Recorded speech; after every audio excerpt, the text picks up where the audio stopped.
हम भारत के लोग इस सीरीज का ये 26वां और बहुत महत्वपूर्ण एपिसोड है, क्योंकि हम 52 एपिसोड की इस सीरीज के मध्याह्न में पहुंच गए हैं, यानी हमारी आधी यात्रा पूरी हो गई है।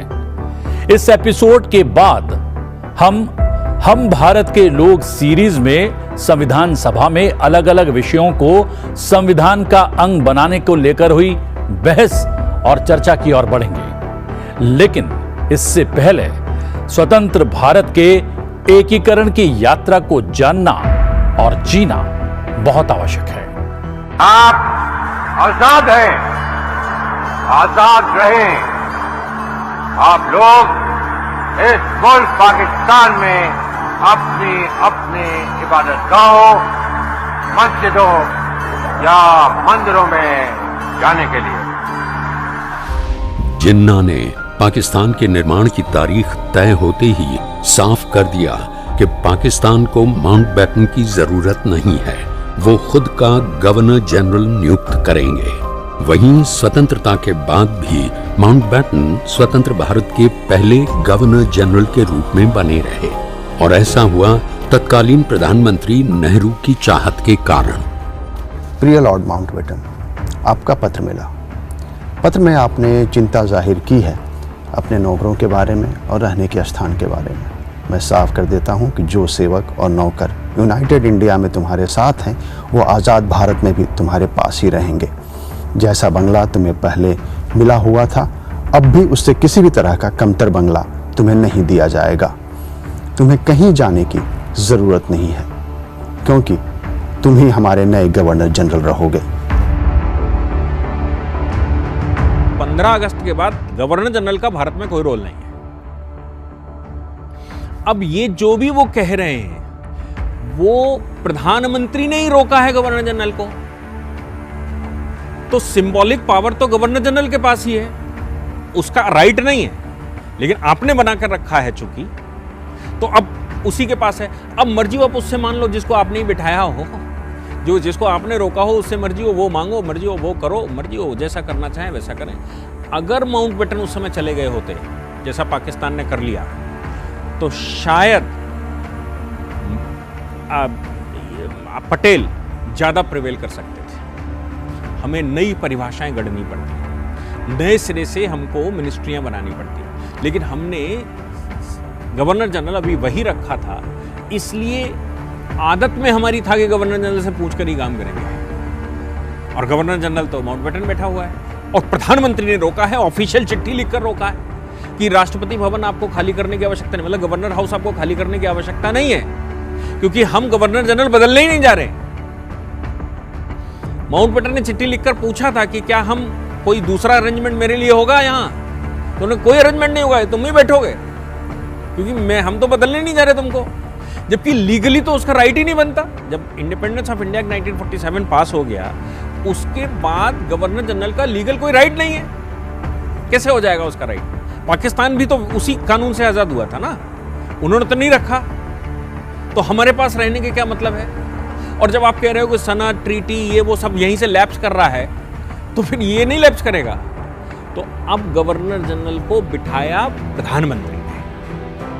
माउंटबेटन के स्वतंत्र भारत के पहले गवर्नर जनरल बनने के बावजूद भारत के एकीकरण की कमान सरदार पटेल ने संभाली।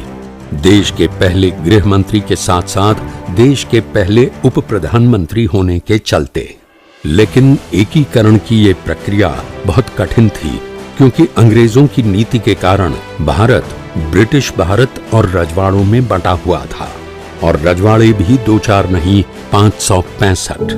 ब्रिटिश सरकार की चलती तो इन रजवाड़ों को भारत में रहने, पाकिस्तान के साथ जाने या फिर स्वतंत्र रहने का विकल्प मिल जाता। लेकिन माउंटबेटन के द्वारा ऐसा सोचने से पहले सरदार पटेल ने भारत के एकीकरण का एक विस्तृत मसौदा माउंटबेटन को पकड़ा दिया, जिससे रजवाड़ों का स्वतंत्र रहने का तो विकल्प ही समाप्त हो गया।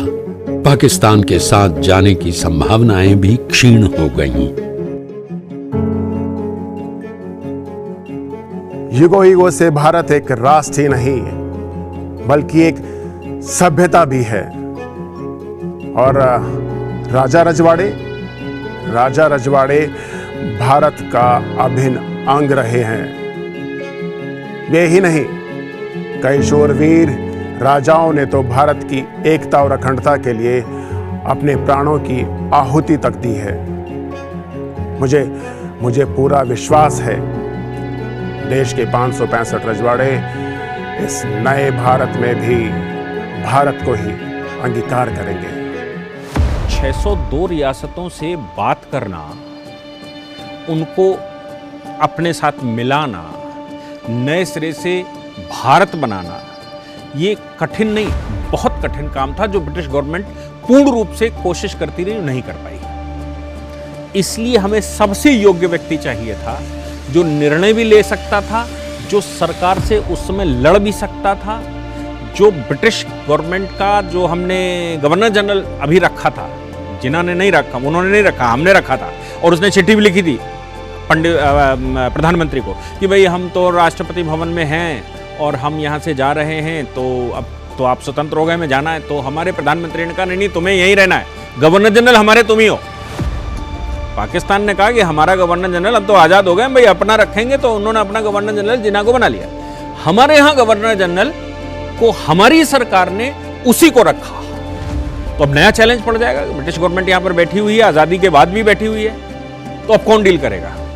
और प्रधानमंत्री का हाल आप देख रहे हो कि प्रधानमंत्री ने एक रियासत इंटीग्रेशन के लिए ली थी, जम्मू कश्मीर, उसका हाल हमने 75 साल बाद सॉल्व कर पाया, 70 साल बाद एक रियासत केवल उनके पास थी। तो ये 602 रियासतों का होता तो क्या होता, आप सोचिए। इसलिए हमको पटेल जैसा व्यक्ति उस समय चाहिए था जो देश समझता हो, राष्ट्र की समस्याएं समझता हो, इंटीग्रेशन का प्रोसेस शुरू कर सकता है, और जो देश को सही से हैंडल कर सकता है। इसलिए हमें पटेल की जरूरत पड़ी। सरदार पटेल को ऐसे ही लौह पुरुष नहीं कहा जाता। उनके एक्शन में लौह जैसी मजबूती और दृढ़ता थी, जिसके कारण रजवाड़ों से उनके राज्यों के साइज, राजाओं की निजी संपत्ति और सार्वजनिक संपत्ति के आधार पर न केवल बात की गई, बल्कि राजाओं को उनका सम्मान और उनकी रियासतों को भारत का अभिन्न अंग बनाया गया। सबसे महत्वपूर्ण बात यह कि रजवाड़े भारत का अंग विलय करके नहीं बने, बल्कि भारत को अंगीकार करके बने। 25 जुलाई 1947 को भारत के एकीकरण पर माउंटबेटन की उपस्थिति में जो बैठक हुई थी, उसमें सरदार पटेल ने रजवाड़ों के भारत में अधिमिलन का प्रारूप सामने रख दिया था, और साथ ही साथ सभी राजाओं को अधिमिलन पत्र भी वितरित कर दिए थे। ज्यादातर रजवाड़ों ने उसी बैठक में अधिमिलन पत्र पर हस्ताक्षर करने की सहमति दे दी थी, बस हैदराबाद, जूनागढ़, भोपाल और जम्मू कश्मीर को छोड़कर। लेकिन इन रियासतों को भारत में मिलाने या मिलने की प्रक्रिया को लेकर जो नैरेटिव चलता है, वो आधा अधूरा है। विशेष रूप से हैदराबाद के भारत से एकीकरण की जो कहानी चलाई जाती है, जबरदस्ती भारत से जोड़ने की, वो सच नहीं है।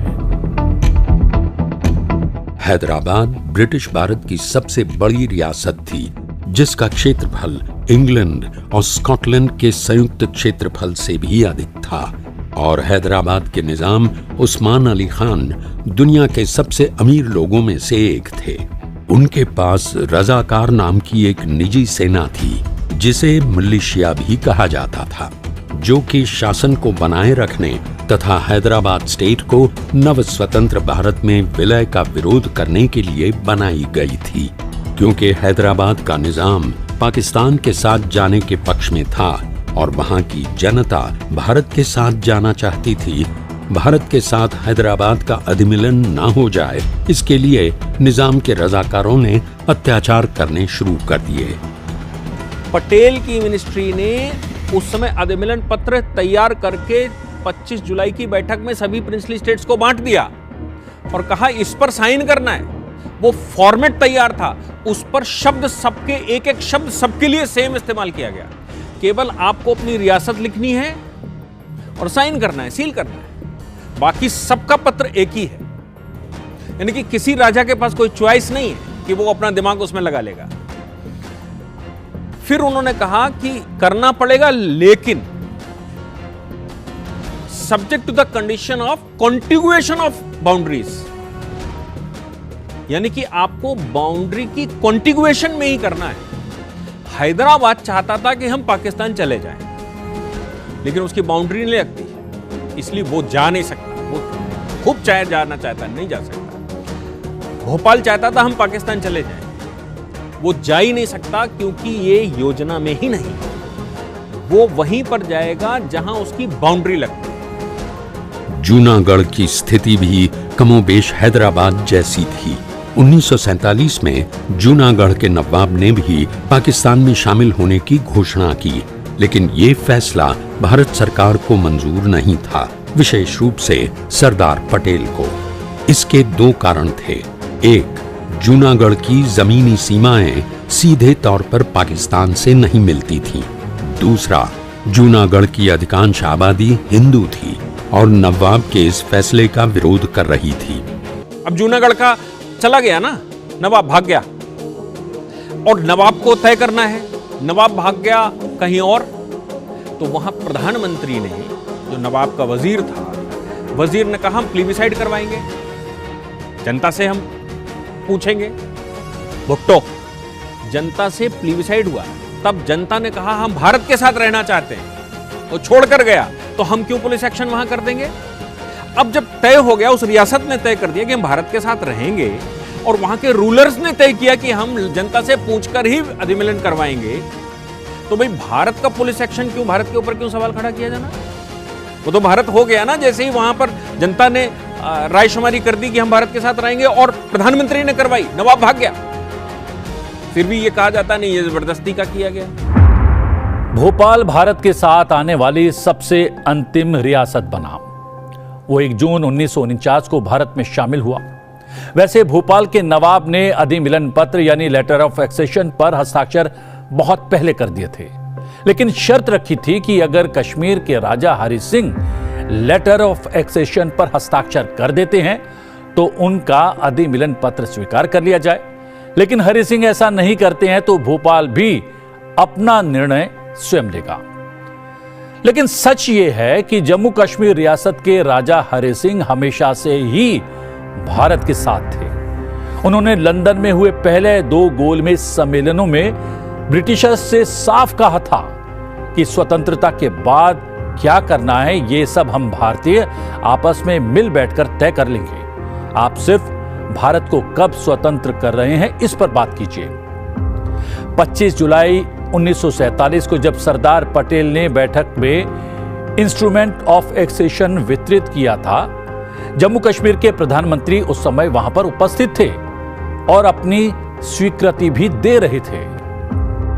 किसी रजवाड़े के भारत में अधिमिलन के समय राजा के पास निहित 2 कैपेसिटी का ध्यान रखना बेहद आवश्यक था।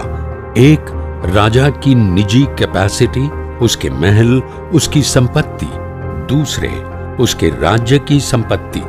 उसके बंटवारे का मैकेनिज्म जानने के लिए कश्मीर के प्रधानमंत्री ने प्रधानमंत्री नेहरू से मिलने का समय मांगा था, लेकिन नेहरू ने जम्मू कश्मीर के प्रधानमंत्री को मिलने का समय ही नहीं दिया। माना जाता है कि गवर्नर जनरल माउंटबेटन चाहते ही नहीं थे कि कश्मीर का विलय भारत में हो, और नेहरू का मन भी माउंटबेटन की मंशा से ज्यादा अलग नहीं था। माउंटबेटन अपने प्रधानमंत्री को पत्र लिखता है और उसमें कहता है मैं जम्मू कश्मीर गया था। राजा Hari Singh is a good friend of mine, क्योंकि दोनों एक ही जगह के पढ़े हुए हैं। नेहरू, हरि सिंह, माउंटबेटन सब एक ही विद्यालय के स्टूडेंट हैं, तो मित्रता थी इनमें। लेकिन राजा हरि सिंह प्योर राष्ट्रवादी है, प्योर राष्ट्रवादी। पहली राउंड टेबल कॉन्फ्रेंस का जो भरभंडा हुआ राजा हरि सिंह की वजह से हुआ। महाराजा हरि सिंह ने कहा उनसे कि देखो, आप हमारी प्रिंसली स्टेट्स का क्या होगा उसकी चिंता आप मत करो, आप तो ये बताओ कि आजादी कब दोगे। 1930, मतलब महाराजा हरि सिंह इस लेवल के नेता हैं भारत में। तो महाराजा हरि सिंह से मिलने गए तो माउंटबेटन को उन्होंने ये कहलवाया कि भाई मैं बीमार हूं, मिल नहीं सकता। माउंटबेटन ने कहा कि भाई बीमार हो तो मैं देखने आया हूं। दोबारा आदमी भेजा कि देखने आया, तो उन्होंने कहा मैं इतना बीमार हूं कि मैं देखने लायक ही नहीं हूं। ये महाराजा हरि सिंह ने कहा। ये बात दिल्ली आकर माउंटबेटन ने नेहरू जी को बताई, क्योंकि उनकी अच्छी मित्रता थी। तो माउंटबेटन लिखते हैं अपनी चिट्ठी में कि नेहरू से जब मैंने बात की तो नेहरू जी ने मुझे बताया कि जब महाराजा वाकई में मिलना नहीं चाहते हैं तो वो यही बहाना बनाते हैं, ये उनका पुराना पैतरा है। अब सवाल है कि माउंटबेटन से महाराजा मिलना क्यों नहीं चाहते थे? क्योंकि माउंटबेटन ने महाराजा से यह कहा कि कांग्रेस को कोई समस्या नहीं है अगर जम्मू और कश्मीर पाकिस्तान में अधिविलीन कर जाएगा तो। हैदराबाद तो नहीं जा सकता क्योंकि वो भारत के बीच में, लेकिन जम्मू और कश्मीर की बाउंड्री दोनों से लगती है, वो इधर भी आ सकता है, वो उधर भी जा सकता है, वो तय करेगा कि उसको किसके साथ जाना है। माउंटबेटन प्लान में तो ऐसे ही योजना है। अब माउंटबेटन अगर उनको ये ऑफर देते हैं कि तुम अगर पाकिस्तान चले जाओगे तो हमें कोई समस्या नहीं है, और महाराजा राष्ट्रवादी हैं, महाराजा पाकिस्तान जाएंगे नहीं और ये लोग जबरदस्ती वहां मिल के उनके ऊपर दबाव बनाएंगे, इसलिए महाराजा ने मिलने से ही मना कर दिया। अब इस बीच में महाराजा करें क्या, क्योंकि नेहरू रिस्पांस नहीं दे रहे, नेहरू काहे का रिस्पांस नहीं दे रहे, प्रधानमंत्री भेजा उसको रिस्पांस नहीं दे रहे। माउंटबेटन वहां जाकर कह रहे हैं पाकिस्तान चले जाओ, यानी कि सबकी मिली भगत है कि जम्मू और कश्मीर पाकिस्तान चला जाए। देश के गृह मंत्री के रूप में सरदार पटेल ने देश की सभी रियासतों का अधिमिलन भारत में लगभग तय कर लिया था। जम्मू कश्मीर रियासत का मामला प्रधानमंत्री नेहरू ने अपने हाथ में रखा था। जानकारों का कहना है कि महाराजा हरि सिंह और उनके राज्य के प्रधानमंत्री के प्रयासों के पश्चात भी कश्मीर के भारत से इंटीग्रेशन को लेकर नेहरू का रुख थोड़ा ठंडा था। राजा हरि सिंह पर कश्मीर को पाकिस्तान में मिलाने का जिन्ना की तरफ से लगातार दबाव पड़ रहा था। इस दबाव को देखते हुए राजा हरि सिंह ने जम्मू होते हुए दिल्ली आने के मार्ग को आनन फानन में तैयार करवाया, क्योंकि उस समय कश्मीर से दिल्ली आने के लिए लाहौर जाना बहुत आवश्यक था, और लाहौर उस वक्त पाकिस्तान में जा चुका था। रिकॉर्ड टाइम में वो सड़क व्यवस्था बनाई गई कि यहां कैसे इस हिस्से से बाया जम्मू जोड़ा जाए। इस बीच में महाराजा ने इतनी व्यवस्था कर ली कि अगर पाकिस्तान, क्योंकि उनके दिमाग में रहा होगा कि वो चीफ कमांडर भी थे अपनी सेना के, तो उनके दिमाग में निश्चित रूप से रहा होगा कि ये सब भड़बंडा चल रहा है, इसमें पाकिस्तान कहीं घुस ना जाए और फिर हमारे पास कोई ऑप्शन नहीं होगा, फिर हम दिल्ली से कैसे जुड़ेंगे। इसलिए उन्होंने उस मीन टाइम में, जब तक ये अगस्त से लेकर अक्टूबर तक चला, तब तक उन्होंने इधर रास्ता बनवाया, और इन्होंने रिस्पॉन्स नहीं दिया। नतीजा पाकिस्तान को इशारा चला गया कि भाई माउंटबेटन चाहते हैं कि ये हिस्सा उधर चला जाए, तो उन्होंने हमला कर दिया। हमले के जब हमला हो गया तो पूरा देश एकदम जागा कि ये क्या हो गया। दिल्ली की उदासीनता का नतीजा कश्मीर और कश्मीर की जनता को भोगना पड़ा, जब 22 अक्टूबर 1947 को हजारों कबायलियों ने कश्मीर पर हमला कर वहां रक्तपात मचा दिया। शक की सुई पाकिस्तान के कायदे आजम जिन्ना पर थी, लेकिन पाकिस्तान का अधिकृत बयान था कि उसका इस हमले से कुछ लेना देना नहीं है। ऐसे में महाराजा हरि सिंह ने भारत सरकार, विशेष रूप से प्रधानमंत्री नेहरू से सेना की कमान मांगी, क्योंकि राजा हरि सिंह जम्मू कश्मीर रियासत के राजा होने के साथ साथ अपने राज्य की सेना के सुप्रीम कमांडर भी थे। मतलब जो सुरक्षा की गारंटी है गिलगिट बाल्टिस्तान, मीरपुर, मुजफ्फराबाद, खैबर पख्तूनख्वा के वो जो दर्रे हैं, वो पाकिस्तान ने कब्जा कर लिए। अब हम क्या कर सकते हैं? अब हम रिटेलिएट करके उसको वापस ले सकते हैं, क्योंकि पाकिस्तान कह रहा है हम हैं नहीं। पाकिस्तान ने यूएनओ में कहा भाई ये तो कबायली हैं, तो कबायली हैं तो कबायली तो इंसर्जेंसी है, हम अब युद्ध करके ले लेंगे वापस। महाराजा हरि सिंह ने अधिमिलन करने के बाद चिट्ठी लिखी, और कई चिट्ठियां हैं। उन्होंने कहा कि मैं यहां का सुप्रीम कमांडर हूं, मुझे सेना की कमान दे दीजिए, मैं अभी वापस ले लूंगा। प्रधानमंत्री नेहरू की किम कर्तव्य विमूढ़ता देखकर सरदार पटेल ने पर्दे के पीछे से कमान संभाली, और उन्होंने राष्ट्रीय स्वयंसेवक संघ चीफ गुरु गोलवलकर के पास संदेश भिजवाकर राजा हरि सिंह से मिलकर जम्मू कश्मीर का जल्द से जल्द भारत में अधिमिलन करवाने की अपील की। उस समय राष्ट्रीय स्वयंसेवक संघ के पूज्य सरसंघ चालक पूज्य गुरुजी, ऐसा कहते हैं कुछ राइटर्स ने लिखा है कि पूज्य गुरुजी से पटेल ने प्राइवेटली संपर्क करवाया और कहा कि हम तो यहां बंधे हुए हैं सरकार से, और सरकार का प्रतिनिधित्व ये कर रहे हैं, और जम्मू कश्मीर उन्होंने अपने पास ले रखा है पटेल ने, नेहरू ने, और माउंटबेटन भी उधर ही इंक्लाइंड है, माउंटबेटन भी चाहते हैं कि वो पाकिस्तान चला जाए, तो अब कौन है शक्ति देश में? तो ऐसा कहते हैं कि उस समय गुरुजी जहां कहीं भी जाते थे, बीबीसी लंदन अनाउंस करता था कि देश में एक शक्ति है कि राष्ट्रीय स्वयंसेवक संघ के पूज्य सरसंघ चालक देश में जहां कहीं भी जाते हैं, लाखों लोग खेतों में होते हुए उनके पीछे पीछे जाते हैं, कोई व्यवस्था नहीं, लोग पीछे पीछे जाते हैं। ऐसा संत प्रवृत्ति का व्यक्ति भारत में इतना पॉपुलर है, तो निश्चित रूप से पटेल के दिमाग में आया होगा अगर कोई और कर सकता है तो वो संघ कर सकता है। माना यह जाता है कि राजा हरि सिंह ने कश्मीर के भारत में अधिमिलन पत्र पर 26 अक्टूबर 1947 को हस्ताक्षर किए, लेकिन रिकॉर्ड ये बताते हैं कि इस पत्र पर हरि सिंह ने अगस्त में ही हस्ताक्षर कर दिए थे, लेकिन उस पत्र को स्वीकार करने का किसी के पास समय ही नहीं था, और आनन फानन में अगस्त में हस्ताक्षरित उस पत्र में तारीख काटकर 26 अक्टूबर 1947 कर दिया गया। उधर सेना ने कबायलियों के उस हमले का जवाब देते हुए कबायलियों के पास चला गया कश्मीर का बहुत सा हिस्सा वापस ले लिया, लेकिन तभी प्रधानमंत्री नेहरू मसले को लेकर यूएनओ चले गए।